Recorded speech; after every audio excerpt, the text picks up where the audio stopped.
Hello my friends, this is Subbass again with a rather quick tip this time, and it's about adding more beef to your bass sound on the Analog 4, which can sound like this.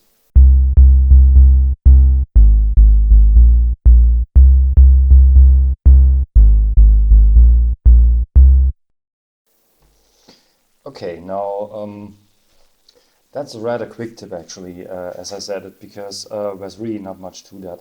Now, whenever you have problems with your bass, not having enough punch and not having enough low end, the filter comes into play. That's actually already it. So we are using the second filter to beef up the sound, and yeah, let's get started. Okay, first I will go in and I will clear the kit, and I will also clear the pattern so that we can start from scratch. Now here we have our basic sound. Okay, that's okay so far. Now first we tune it to the right octave, so let's bring the tuning down to 24, something like that.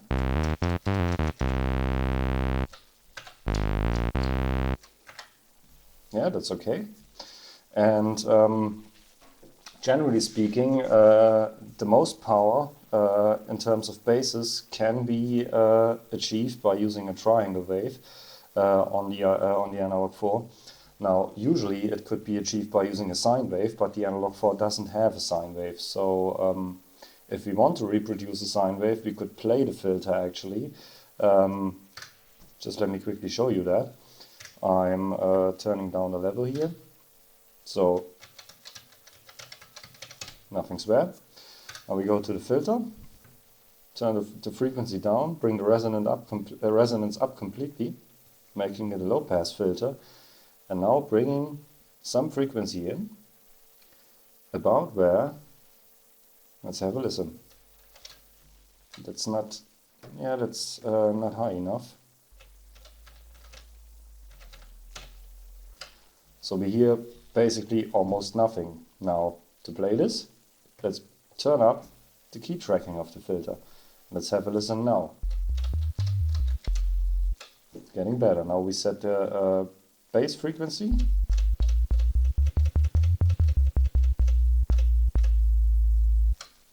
Until it somehow sounds like it could be C.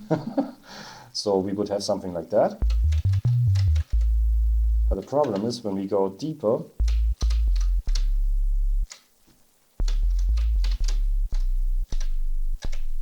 it almost disappears. And we will use this method to shape the bass sound, but we will not use it with the key tracking setting set all the way up. So let's first bring the key track down. Let's bring the filter out again. And let's bring the first oscillator in.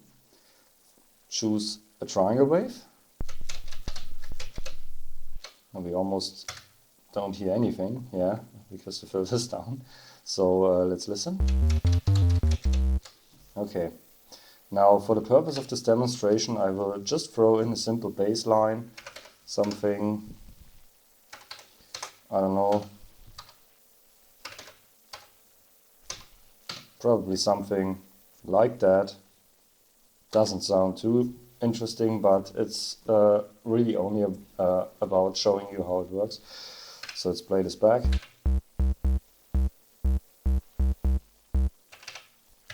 First, let's make the note last a little bit longer, something like that. No, it's a bit too long. Turn it down. Actually, let's work on the amplitude envelope right here to achieve this effect.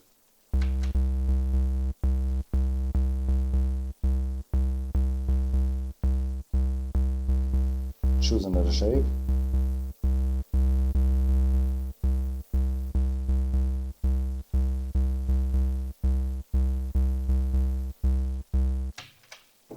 So yeah, program a melody of some sort.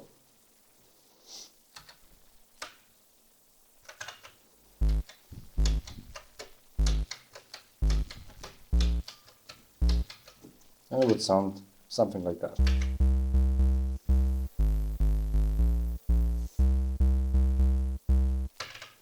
Yeah, really, really simple. Now, we notice it does not have any power to it, so we will introduce this with the filters right now. So that's basically what we are doing, and we now have two ways of doing it. I will show you the first way, which is literally the same as we did at the beginning. Setting this around here, the resonance is completely up, and yeah, let's try that.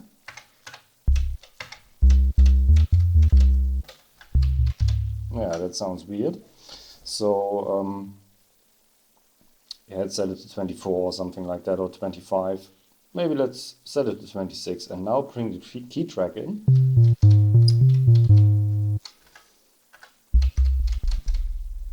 And yeah, that's still not deep enough.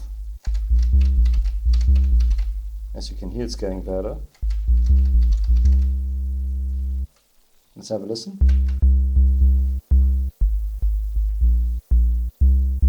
But you notice it disappears, almost disappears when it goes when it goes along with a lower pitch.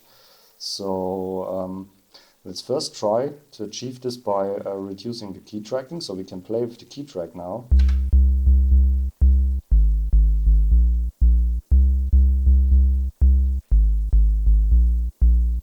It's still not completely stable, has a little bit more energy on the C note.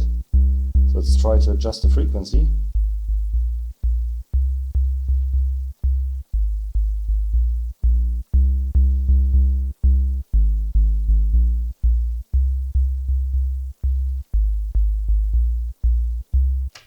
Could work already. I bring up the track level and volume of the patch itself, which is what I usually always do.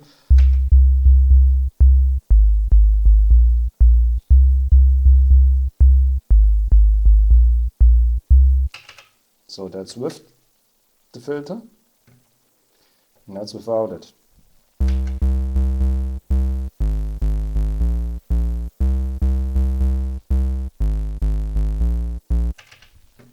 Here again, with the filter.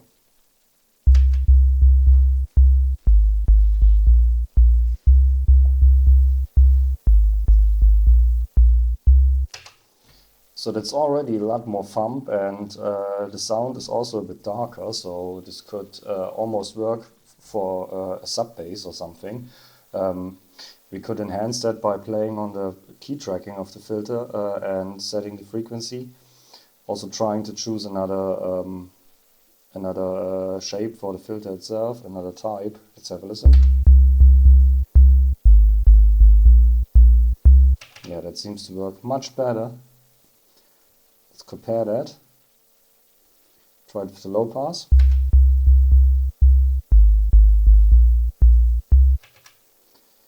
And with this band pass again.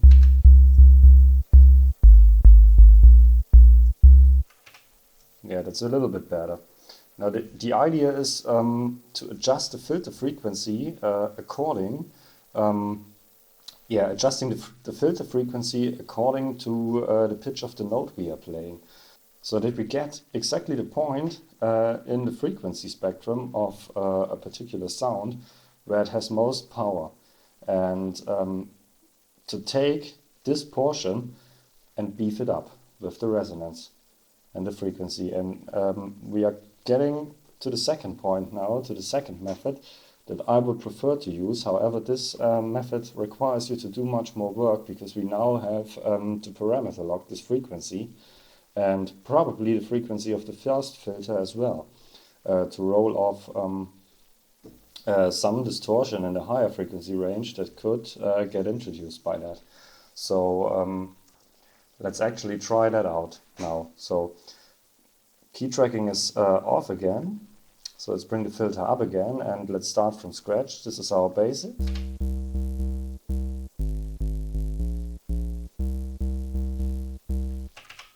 So Now that we have this, we set the bass frequency for our C note up to the point where we think that it sounds great. So let's adjust that.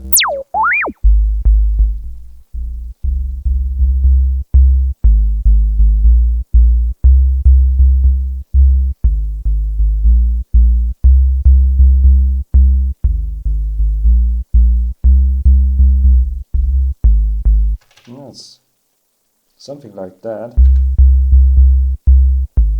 Yeah, that sounds good.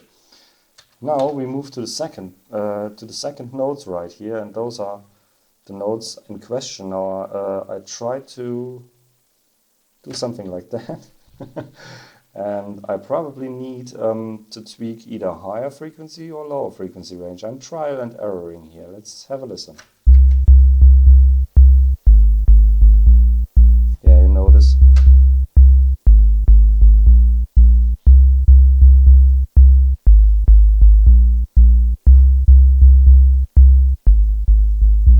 Yeah, it's losing it again.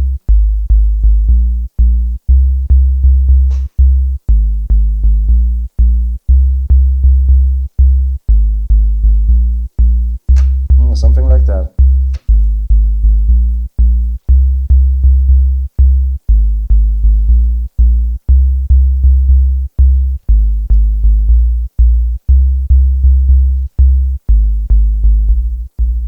It's losing it again.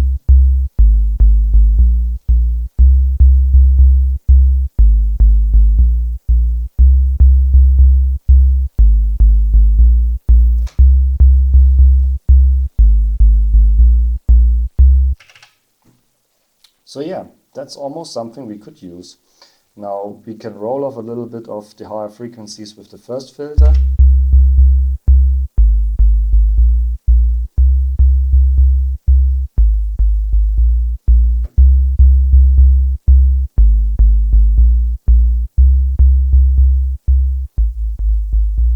Yeah, that's interesting.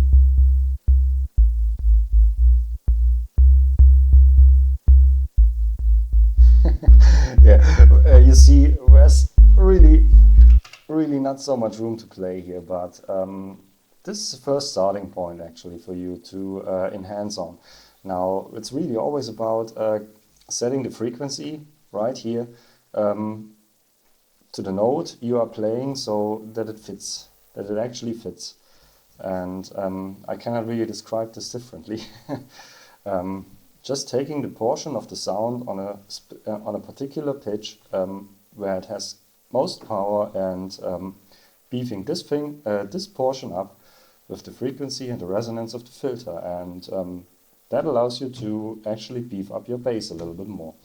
And you can see we just have a single oscillator, so this is the sound from a single oscillator when modified with the filter like that.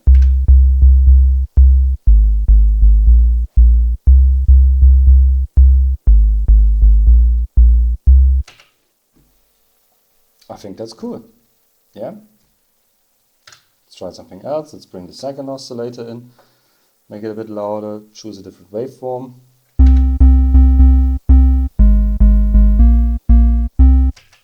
So we have our bass fundament.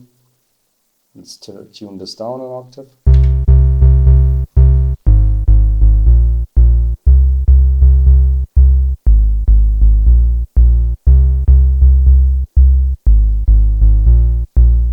Notice we turn completely up. Yeah, we are losing some bass again, so let's not dial this above 64, I guess.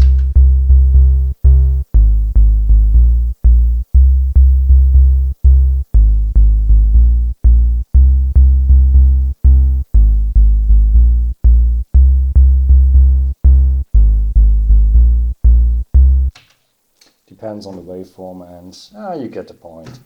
So here we go. That's a pretty cool bass, I think, and I quite like it, actually. I think it's not too bad, and yeah, have fun experimenting with this method and enhance it further, and do much more when I can show you in the short time that I have. And yeah, have fun, and see you in the next video. Bye!